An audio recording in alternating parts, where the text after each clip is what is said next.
O texto da marca da besta, que vai falar de duas bestas que surgem, é Apocalipse 13, mas numa parte específica, e eu vou ler só o trechinho que eu vou comentar com vocês hoje, ele vai dizer assim, Apocalipse 13, versículo 16. Essa besta que vai ter o poder do dragão, que vai fazer fogo descer do céu, que vai enganar muitos, que vai fazer uma imagem da besta. Inclusive eu vou falar sobre essa imagem, eu falei sexta-feira no canal, eu vou falar segunda-feira. E lá no nosso curso a gente vai ter umas 10 aulas esse mês falando sobre a marca da besta, né? É o módulo desse mês. A gente fala sobre isso, essa besta, quando ela vier, no versículo 16 vai dizer assim, que ela faz com que todos, pequenos, grandes, ricos e pobres, livres e servos, lhe seja posto um sinal na sua mão direita, né, e na sua testa, para que ninguém possa comprar ou vender, senão aquele que tiver o sinal ou o nome da besta ou o número do seu nome. Tá? Se você continuar lendo, ele vai falar 666, número de um homem. Mas a questão aqui é, vocês perceberam que uma das coisas que acompanham, lá no curso eu listei 12 coisas que vão acompanhar a marca da besta. Mas uma das coisas que acompanha o texto diz, elas não poderão comprar ou... Então significa que o período da grande tribulação é um período que também, para aqueles que não fizerem parte do sistema da besta, serão tempos difíceis. Perceberam? Você não vai poder comprar e vender. Né? E isso fala de comércio, irmãos. A gente poderia resumir das mais diversas formas. Eu listei lá no nosso curso Escatologia Revelada, no módulo, acho que umas 30 marcas da besta que já surgiram até os dias de hoje. Algumas eu creio que fazem sentido e que talvez até estarão ligadas à marca da besta que surgirá nesse período. Algumas eu acho que é aquela questão do tipo bola fora, do tipo errou, sabe? Mas a questão aqui quando a gente fala de comprar e vender, isso sempre está associado ao quê? A comércio. Entendeu? A comércio. Jesus, ele diz assim, que a vinda dele seria como nos dias de... As pessoas estariam comprando e... Perceberam? Ela diz, Jesus continua falando, ele diz, a vinda do Filho do Homem, olha a expressão, Filho do Homem, vai ser como nos dias de Ló. Ele diz, compravam e vendiam. Ele diz, e aí ele usa não só a expressão comiam e vendiam, mas ele diz compravam, vendiam, edificavam construções. Percebeu? Ele está falando, vai ter pessoas que na vinda do Senhor se venderam a marca da besta para poder continuar vivendo a sua vida no meio desse sistema. E olha só como é interessante, irmãos, porque quando a gente fala de marca da besta, a gente já entendeu que das 7 igrejas, 2 testemunhas são 2 castiçais. Eu até tentei destacar aqui com uma chaminha um pouquinho maior. Porém, a questão vocês já perceberam a mensagem dita a essas 2 igrejas? Porque se as 2 igrejas são as 2 testemunhas, são as que estão irrepreensíveis, a gente tem que dar uma atenção para essas 2 igrejas e tentar entender o que Deus está falando através delas. O que elas vão estar passando? Porque o texto diz, elas vão estar sendo perseguidas e mortas. O que vai levar elas a tudo isso? Vamos entender só, aqui a gente, como eu disse, não vou falar de final, porque senão o pessoal se empolga e diz, glória a Deus, está chegando o final. Não vou falar de final, de novo, porque senão...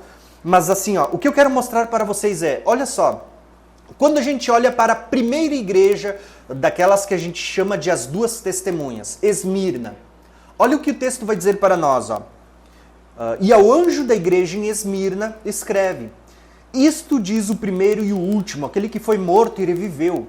Olha a promessa que Deus está dizendo. Ele está dizendo, quem está falando com vocês é aquele que já passou pela morte, mas que hoje está... É uma mensagem, irmãos, que Deus está dizendo assim, se vocês forem passar por isso, e vocês vão, no decorrer dessa leitura, ele diz, tenha em mente, eu morri e eu ressuscitei. E Paulo já explicava isso. Né? Cristo é a primícia dos que dormem. Cristo morreu e ressuscitou. E na sua vinda, aqueles que morreram também ressuscitarão. Quando Jesus fala isso, ele está fazendo com que as pessoas trouxessem à sua mente as promessas de ressurreição. Então ele diz para essa igreja, ele se apresenta dizendo, eu sou o primeiro, eu sou o último, eu fui morto, eu revivi.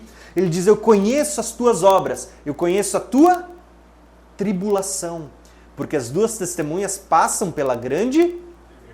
Aí ele diz, eu conheço a tua tribulação, eu conheço a tua pobreza. Por quê? Período de grande tribulação, quem não coloca a marca da besta... Pobreza, irmãos.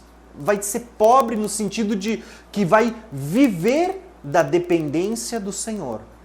Tá? Eu vou dizer assim, ó, você precisa estocar alimento, você precisa fazer um monte de coisa. Eu vou dizer para vocês, olhem para as duas testemunhas que a gente tem como figura, Moisés e Elias. Deus não deixou eles aí por nada. Eu pensando exatamente nisso, Elias, né? O corvo, um animal carnívoro, levava carne para ele. Isso aí. Nós temos assim, ó, vou fazer um breve comentário, vou entrar nessa janela, não era isso, mas vamos lá, né? Quem me dá 5 minutos aí, irmãos? Tá. Se a gente começar a somar, tem 5, tem 10, só 10, os outros não ergueram a mão, né? Mas enfim, então olha só, irmãos, quando a gente continua olhando, você vai ver assim, ó, Moisés, a Bíblia diz que nos dias de Moisés, ele andou um período de 40 anos no deserto e Deus sustentava mandando pão do céu. Entenderam? Quando a igreja está no deserto, Apocalipse 12 diz que ela é conduzida, a mulher é conduzida para o deserto, para um lugar que Deus havia preparado para ali sustentar. Você não precisa estocar alimento, o que você precisa é exercitar a sua fé e aprender a confiar no Senhor. A providência virá do Senhor.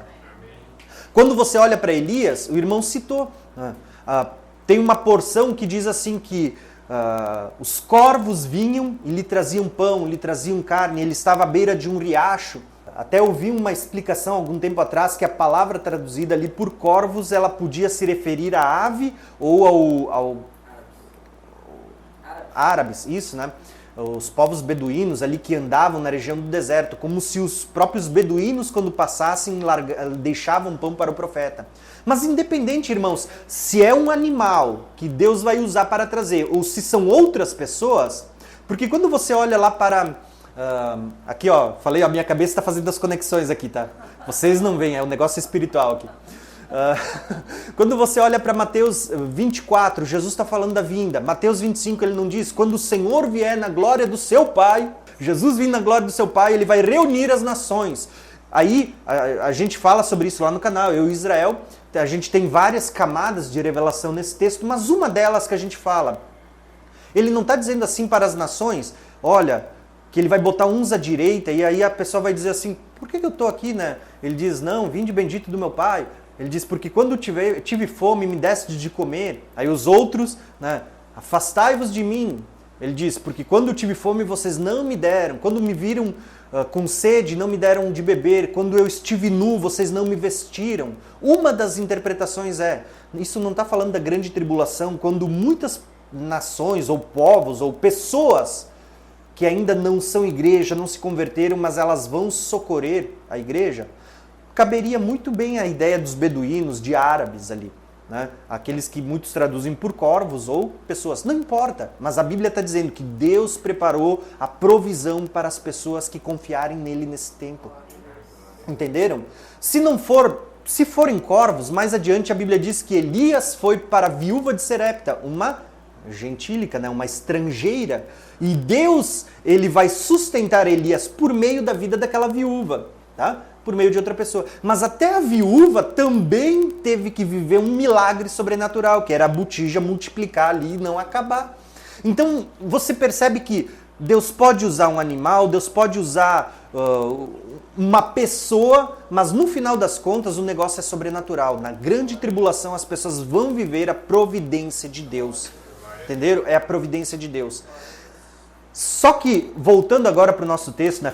Fecha aspas e agora volta para o texto. O texto diz assim, ó, Esmirna, né? Conheço as tuas obras, a tribulação, a pobreza, mas tu és rico. Por quê? Porque não está falando das riquezas desse mundo. Para a última igreja ele vai dizer, vocês se acham ricos, mas vocês são pobres. Vocês acham que têm as melhores roupas, mas vocês são nus. Porque Deus estava olhando o espiritual. Né? Esses vão ter vestes brancas, aqueles estão nus diante do Senhor. Perceberam? Então ele vai dizer assim, ó, que ele conhece a blasfêmia dos que se dizem judeu e que não são, mas que são sinagoga de Satanás. Nada temas das coisas que hás de padecer, ele diz. Por quê? Eis que o diabo lançará alguns de vós na prisão. Aí ele diz assim, ó, para que sejais tentado. Aqui eu quero fazer um comentário. O diabo podia, por meio do anticristo, sair matando tudo que é crente. Não fala mais, mata. Mas tu vai perceber que a primeira estratégia de Satanás não é matar. Por quê? Quando ele mata, ele perde. Eu acho que ele aprendeu isso lá na cruz, quando ele matou Jesus, sabe? Diz que o melhor sábio é aquele que aprende com os próprios erros, né? Não sei se é isso, mas tô só criando uma piada aqui, irmãos. Mas a questão é, ele não vai tentar matar a igreja de primeiro. A ideia é tentar perverter o povo da aliança. Está lá em Daniel. Ele vai tentar perverter o povo da aliança. Porque quando ele mata, ele perde. Mas a ideia dele é prender, é tentar perverter. Quando ele não consegue, ele vai matar. Porque se ele perdeu aqui, isso serve como exemplo para tentar persuadir outros. Ele vai tentar matar, prender as pessoas. Quando ele não consegue, ele vai matar.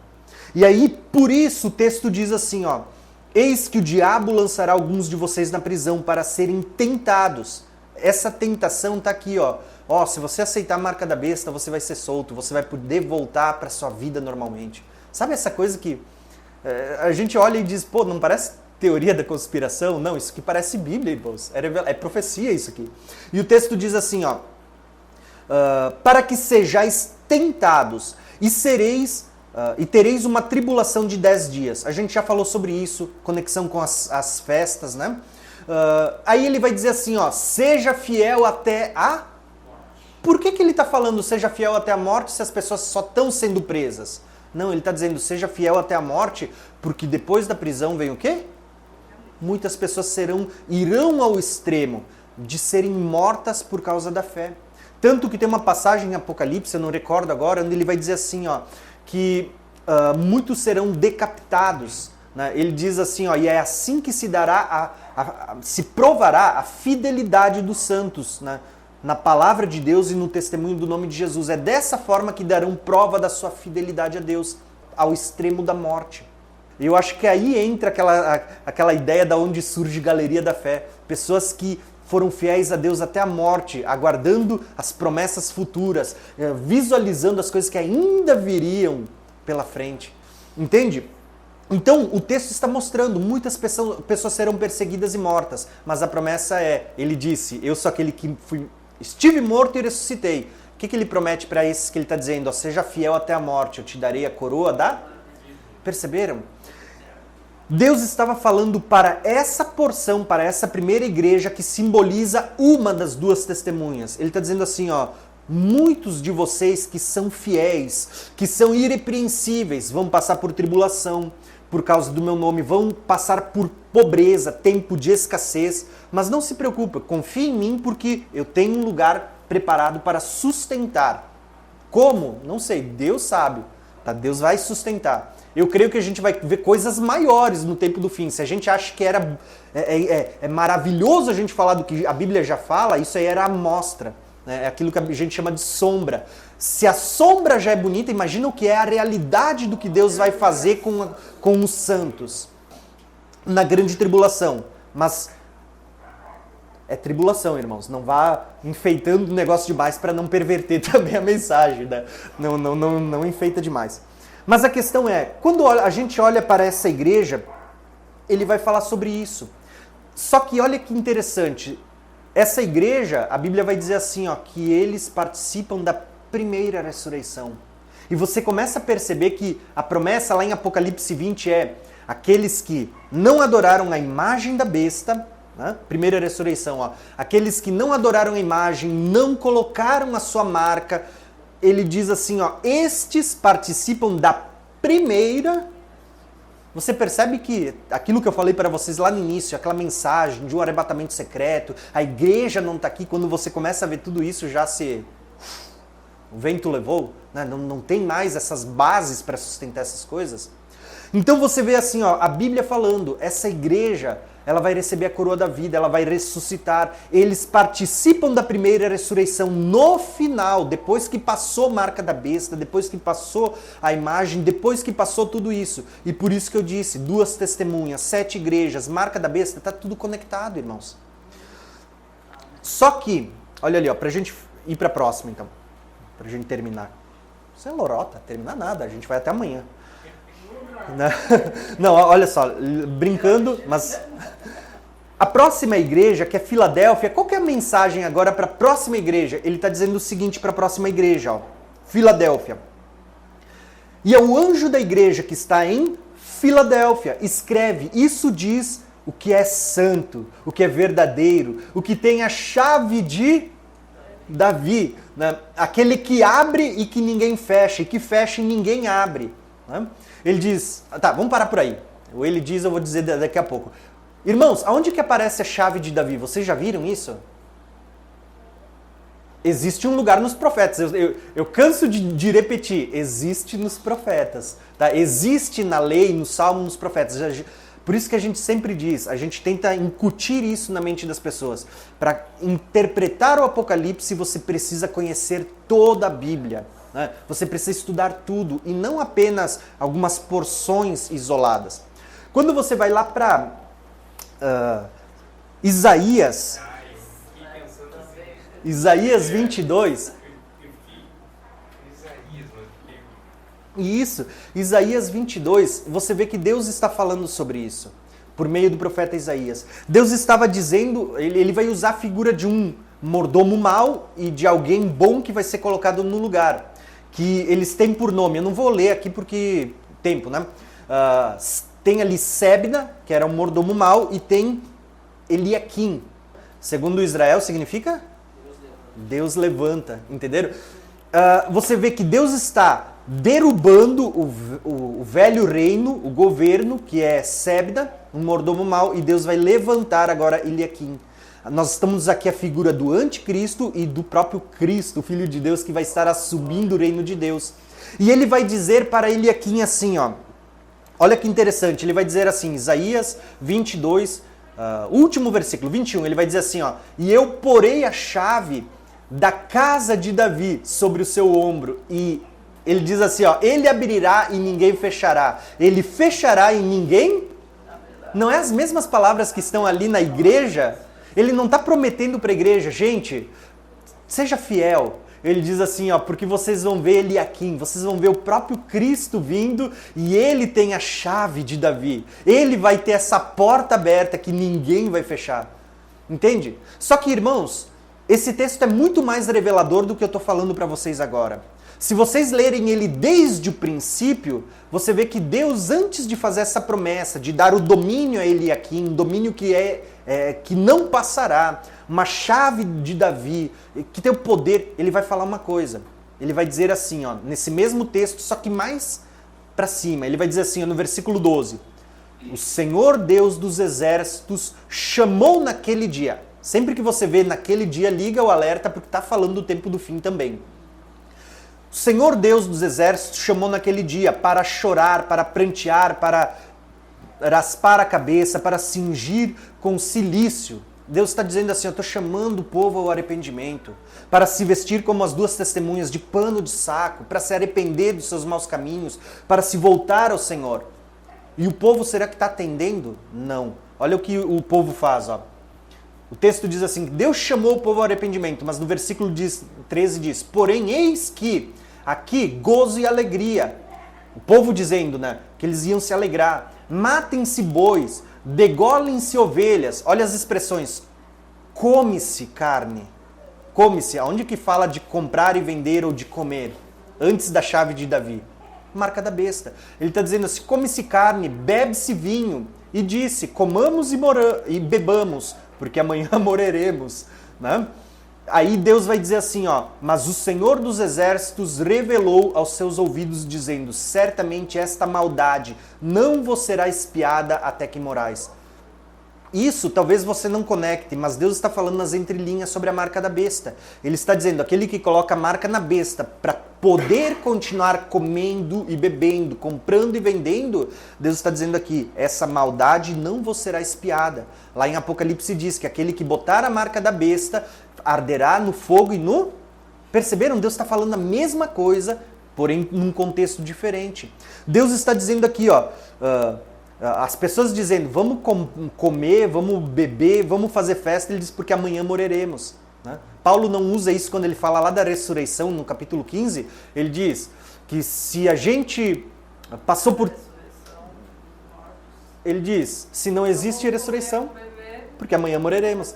Perceberam que Deus criou uma tríade de conexão aqui. Deus usou Apocalipse, Deus usou Isaías e Deus está usando Paulo na ressurreição porque Deus estava querendo deixar uma mensagem única nessas 3 passagens. Deus estava querendo dizer que aquele que for fiel a Ele, que não se preocupar com comida e bebida, com marca da besta, com essas coisas que vai estar sendo oferecidas, ele diz, mesmo que mora, Paulo fala, haverá uma ressurreição.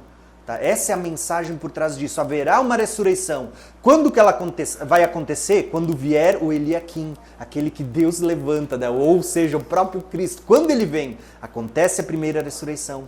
Deus estava deixando tudo isso na mensagem das 2 testemunhas. E olha só que interessante, então. Eu poderia ler todo esse texto, mas a minha ideia é mais o texto das 2 testemunhas mesmo. O texto das 2 testemunhas, em Apocalipse 3, continua dizendo: conheço as tuas obras e eis que diante de ti pus uma porta aberta, que ninguém pode fechar. Isaías, né? Ele diz assim, tendo pouca força, guardastes a minha palavra e não negastes ao meu nome. Por que ele fala de pouca força? Irmãos, porque depois das 2 testemunhas profetizarem com poder durante 1260 dias, o tempo de perseguição é um tempo que a Bíblia chama de grande aflição. Se ela diz que é grande aflição, e ainda Deus destaca isso dizendo que é um tempo como nunca houve e nunca haverá, significa que é algo que vai muito além do que a gente tem a capacidade de tentar explicar nos dias de hoje. Quando ele diz que as pessoas têm poucas forças, está dizendo assim, ó, agora é pernas para quem te quer. Descobre a plaquinha onde é a direção do deserto e vai, né? Deus... É isso. A gente tem uma série de listas ali. A gente pode pegar, por exemplo, a Inquisição da Igreja Católica. Você pode pegar o Holocausto por meio de Hitler. Você pode pegar os diversos massacres da história. A Bíblia está falando que a grande tribulação é algo que não se compara, nunca houve. É uma aflição que nunca houve nem haverá.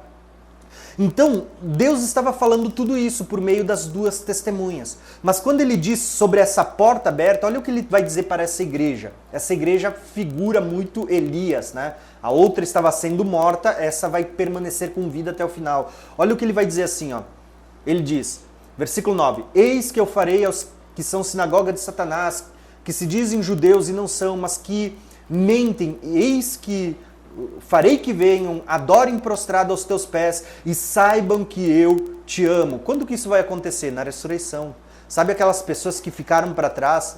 Eu fico imaginando a ressurreição, as nações, incluindo aqueles que se dizem sinagoga, os que literalmente foram deixados para trás, mas no final da grande tribulação, chegando diante do Senhor e tendo que reconhecer, poxa, esse é o povo que Deus amou. Sabe, esses são aqueles que Deus ama, sabe? Eles literalmente eram a sinagoga do Deus vivo, enquanto a gente aqui se achava a sinagoga de Deus, tá? Aqueles que se dizem judeus. E aqui eu não estou fazendo nenhum desprezo, porque a Bíblia mostra que a igreja ela é composta de judeu e gentil. Eu não quero que isso caracterize uma mensagem antissemítica, né? Do tipo, Deus... Não é isso.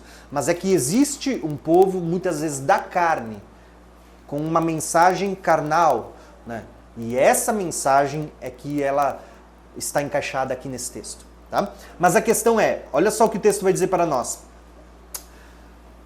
Versículo 10. Como guardastes a palavra da minha paciência, também eu te guardarei da hora. Né? A Peshita vai dizer durante. Né? Para quem vai usar o argumento que da hora significa tirar para fora, né? A Peshita diz durante a grande tribulação. Irmãos, não foi assim lá no Egito?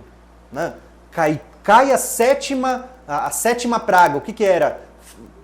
saraivada de pedra, que isso está lá na 7ª taça. A Bíblia diz assim, cai saraivada, Deus não tirou o povo do Egito, eles estavam lá em Gósen, mas Deus preservou durante a hora. Entendeu? Então o texto diz assim, ó, te guardarei da hora da tentação que há de vir sobre todo mundo para tentar todos os habitantes da terra.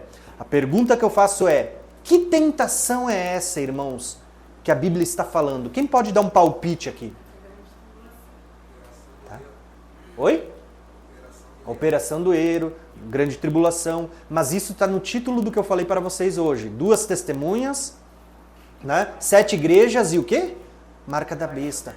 A marca da besta é a maior tentação que vai vir. É a mais forte. É a mais forte. É a que vai trazer toda a tribulação, todo o sofrimento, toda a dor, falta de comida, tudo. E daí a gente... Vai ser a maior prova. Essa é a hora da tentação. É tão interessante que se a gente... Essa é a grande questão. Quando a gente fala da hora da tentação, que Deus estava alertando aqui, a hora da tentação é a marca da besta. A marca da besta, as pessoas serão tentadas a pôr para poder sobreviver. Mas aí entra muitas coisas que Jesus falou e que nós não percebemos, está ali, né? Nós é que não percebemos. Jesus não disse assim, ó, aquele que tentar salvar a sua vida, tá? A pessoa que botou a marca, ela está fazendo o quê? Está tentando sobreviver, salvar a sua vida, mas perderá. Ele diz, mas aquele que perder a sua vida por amor a mim, esse salvará. Por quê? Promessa de ressurreição, de arrebatamento. Vocês percebem que a questão não é a lógica do mundo, mas é a lógica da palavra de Deus. Entende, irmãos? Então a gente poderia citar aqui muitos textos, mas a questão principal aqui é, Deus está dizendo para aquele que é fiel, para aquele que faz parte das 2 testemunhas, para aqueles que são fiéis à palavra. Ele está dizendo assim, ó, que Deus, que Jesus, ele recebeu a chave de Davi. Ele tem uma porta aberta. Ele diz assim, ó, eu te guardarei da hora da tentação. Deus prometeu aquele que confia nele para que será guardado.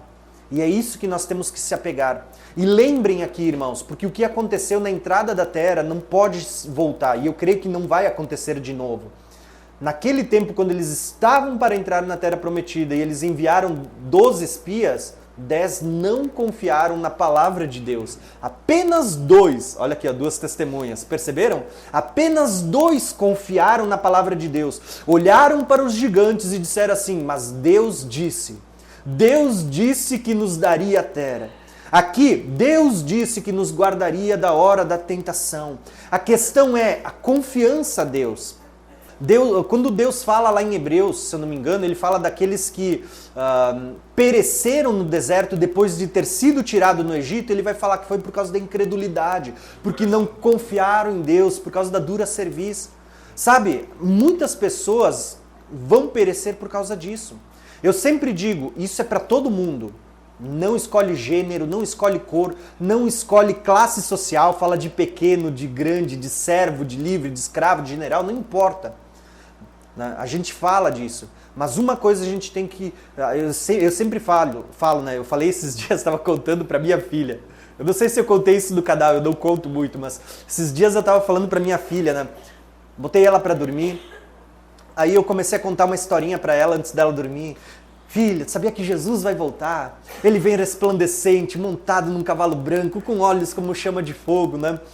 Comecei a ilustrar toda aquela história de forma bem bonitinha, bem mimosinha, né? Menininha de 8 anos de idade.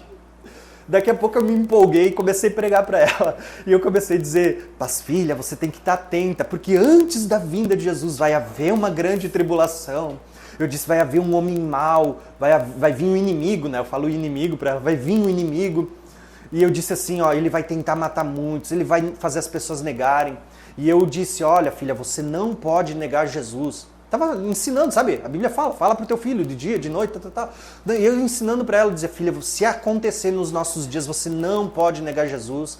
Eu disse, se eles vierem, a Bíblia diz que eles vão tentar matar com a faca, né? Esse degolado. Eu disse, se eles vierem e disserem pro pai, nega. Eu comecei, olha a cabeça começou viajada. Eu disse, se eles disserem pro pai, nega, eu vou dizer assim, ó, eu não nego. E eu disse, se disserem pra ti, filha, tu tem que dizer a mesma coisa, eu não nego. Daqui a pouco ela me cutuca, assim, eu empolgado, pregando, falando pra ela, ela me cutuca. Pai, eu tô com medo. Eu tô tremendo. Eu sei, irmãos, assim, ó, eu conto isso pra vocês porque é baseado em fatos reais, isso aconteceu. Mas o que eu quero dizer para vocês é que a gente precisa falar sobre isso, porque essa é a realidade. Mas a gente precisa também confiar nas promessas de Deus, entendendo que Deus prometeu que Ele guardaria aqueles que forem fiéis. Tá? Então, falei sobre a chave de Davi, falei sobre todas essas questões. O que eu quero fazer agora nesse momento é finalizar a mensagem, porque eu quero dizer para vocês o seguinte. Tá? Se os irmãos quiserem se colocar de pé, agora a gente vai para a reta final, aquela meia horinha que eu falei para vocês primeiro. O que eu quero dizer para vocês é o seguinte: a palavra de Deus, ela tem uma mensagem para o tempo do fim. Essa mensagem, ela não exclui o povo de Deus, como muitas pessoas ensinam. E aqui eu não estou fazendo uma crítica, porque eu vou dizer para vocês, eu já fui pré-tribulacionista.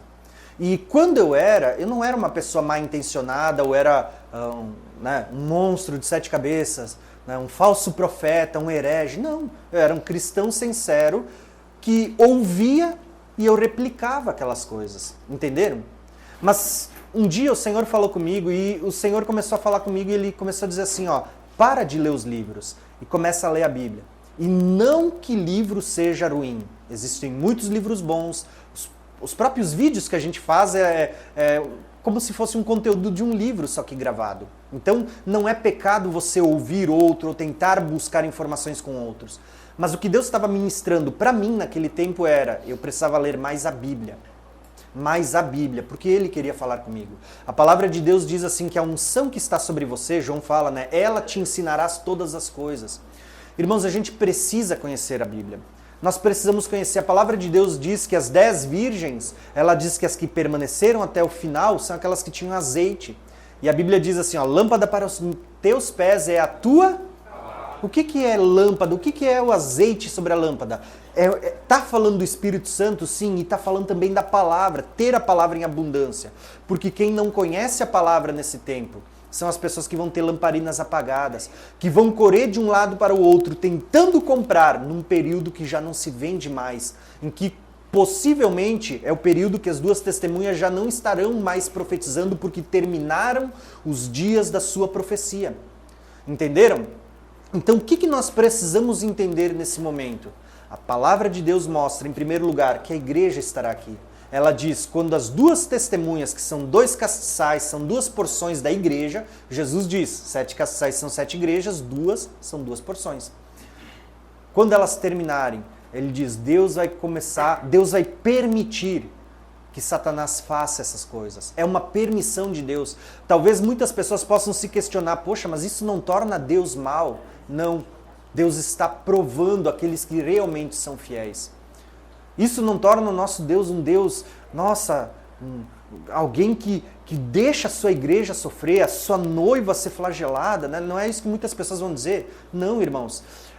Você pode estudar a história, você vai ver que a igreja primitiva, os apóstolos, que também eram parte da noiva do Cordeiro e que estarão no dia das bodas, foram perseguidos e mortos.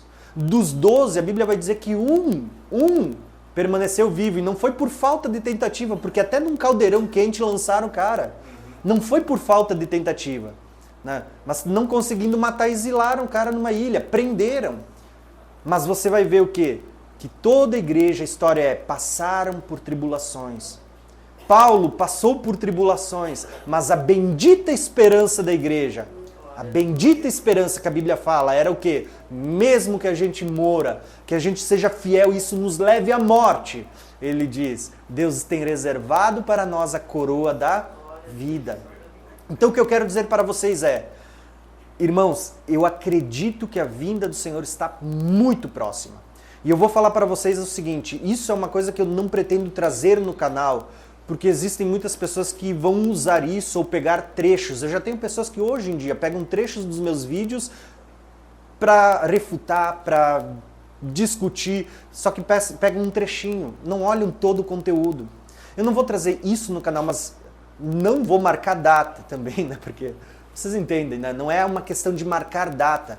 A palavra de Deus diz, ninguém sabe o dia e a hora. Por outro lado, ela mostra que o povo de Deus reconheceria os tempos e as estações. Mas eu quero trazer isso, eu vou abordar lá no curso, vai ser talvez o módulo do mês que vem. A gente vai começar a mostrar como muita gente mesmo, não percebe o tempo em que a gente está vivendo. Assim como o povo da primeira aliança não reconheceu o dia da sua visitação na primeira aliança, muitos do povo da segunda aliança também hoje estão dormindo e não percebem o dia da visitação, como esse dia da segunda vinda está muito próximo. Eu acredito, irmãos, e aqui eu não estou marcando data, embora eu vou apresentar muitos argumentos bíblicos lá no próximo módulo do curso, que a vinda do Senhor, ela é para a nossa geração. Sem marcar data, eu estou dizendo, a vinda do Senhor, ela é para a nossa geração. E é muito possível que Deus esteja nos dando essas revelações para que a gente entenda que Ele quer nos levantar como testemunhas para esse tempo. Que possivelmente a gente ainda não viu a marca da besta, mas a gente está próximo dessa marca que vai surgir. E que a gente precisa conhecer as características, conhecer as coisas que a palavra de Deus diz. Sabe, essa semana eu falei para um menino que eu estou tentando ensinar lá no canal para editar vídeos. Eu falei para ele o seguinte, eu disse para ele, hoje eu estou vivendo pela fé, eu digo para os irmãos, né? Eu vivo pela fé. No final do ano eu saí do meu emprego, porque no meu coração eu entendo o senso de urgência para os últimos dias. E eu tenho vivido pela providência de Deus. Não tenho salário, não tenho providência, eu vivo daquilo que Deus dá. E essa semana eu contratei um menino explicando para ele, eu vivo pela fé, e eu creio que assim como Deus me providencia, Deus vai prover para ti também. E eu não sei se ele é maluco ou o quê, mas ele aceitou, ele topou. Né? E ele aceitou, ele disse, tudo bem, vamos viver da fé, vamos viver daquilo que Deus te prover. Né? E ele começou a aprender a editar os vídeos para mim. E o que eu estava mostrando para ele, eu disse assim, ó, nós estamos vivendo numa janela de Deus, onde Deus disse o seguinte por meio do profeta Daniel. Para Daniel, Deus revelou o Apocalipse. Vocês veem, Daniel está revelado o Apocalipse ali. É o Apocalipse do Velho Testamento. Falei isso lá no curso, não sei se eu falei no canal, acho que sim. Se você contar os livros da Bíblia, você vai ver que Apocalipse é o 27º do Novo Testamento. Daniel é o 27º, perceberam, do Velho, né? É o Apocalipse do Velho Testamento. Mas o que Deus estava mostrando? Deus diz para Daniel, sela isso, porque não é para os teus dias. Daniel, muitas coisas a gente pensa que Daniel entendeu, mas Daniel diz, eu não entendi, gente. Daniel mesmo diz na leitura do livro, eu não entendi muita coisa. E Deus diz, sela porque não é para os teus dias. Tu vai morrer, nos últimos dias tu vai te levantar, tu vai receber a tua recompensa também, mas não é para os teus dias. Aí Daniel fala uma coisa, Daniel escreve, que Deus mandou dizer assim, ó, sela esse livro porque não é para os teus dias. Ele diz, muitos correrão de uma parte para outra e no fim dos dias o conhecimento, a ciência se multiplicaria. As pessoas hoje em dia traduzem dizendo assim, ó, olha, Deus está falando que a tecnologia se multiplicaria. Mas pera lá, o livro todo está falando de tecnologia? Não, o livro estava falando de profecias. Deus estava dizendo, nos últimos dias, as pessoas viverão um tempo em que o conhecimento das profecias vai se multiplicar. É como se todo mundo tem a Bíblia, não é verdade? Deus deixou a Bíblia para todo mundo, ela já está revelada. Mas você concorda comigo que mesmo sendo revelada, tem muita coisa que está oculta aos nossos olhos? Entenderam? Né? É como Deus dizia para o povo da velha aliança, vocês veem, mas não enxergam, vocês ouvem, mas não conseguem entender o que ouvem. Ainda tem profecias nos nossos dias que Deus já deixou revelada, mas não tão revelada, né? Ainda não está aberto. A gente está vivendo um tempo, irmãos, que eu digo para vocês assim, ó, que é um tempo de urgência. É um tempo também, além de ser um tempo de urgência, eu digo que é um tempo que a gente tem uma janela de Deus. Que a palavra diz, se esse tempo está chegando no fim, a gente tem promessas de que Deus também vai abrir o conhecimento, a ciência, né, o conhecimento dessas profecias vão começar a ser revelado. Essa semana, irmãos, teve um dia, eu passei por muitas, vamos dizer assim, pequenas tribulações essa semana. Com meu pai, com a minha família, com meu cunhado, né, coisas que aconteceram com ele, não, com eles, não comigo, né. Falei para o Israel, né? Essa mensagem eu queria ter preparado durante a semana, não consegui. Pouco antes de eu vir para cá, eu preparei essa mensagem porque eu não tive tempo essa semana, né? Mas Deus vinha ministrando no meu coração. Mas o que eu quero dizer para vocês é, a gente tem vivido esse tempo de Deus. A Assim como tem coisas para vir, nós temos um tempo para viver agora. Eu escolhi viver para a fé, vivo da providência de Deus, aquilo que Deus provê. Mas eu digo para vocês assim, ó, nós estamos vivendo um tempo em que a palavra de Deus ela vai ser revelada. E assim, ó, Deus quer nos usar. Deus quer nos treinar agora. Sabe que quando a gente fala de 2 testemunhas, Deus não vai levantar 2 testemunhas, chegou no dia de começar os 7 anos. Vamos ver quem eu coloco o poder aí. Não. Deus vai pegar um povo que já está irrepreensível. Deus vai pegar um povo que ele já está treinando, que são pessoas que estão começando a aprender a confiar nele, a viver por ele. Tem uma mensagem, acho que do Luciano Subirá, tem um louvor, eu ouvi um louvor essa semana, não sei quem inspirou quem ali, né? Mas o louvor diz assim, até que nada mais importe, né? Até que nada mais nesse mundo importe. Ao ponto de você dizer assim, ó, nada nesse mundo me importe, ao ponto de eu dizer assim, ó, eu vou botar a marca. Sabe, eu prefiro morrer de fome, mas porque nada nesse mundo me importa. Não estão mais aqui, entendeu?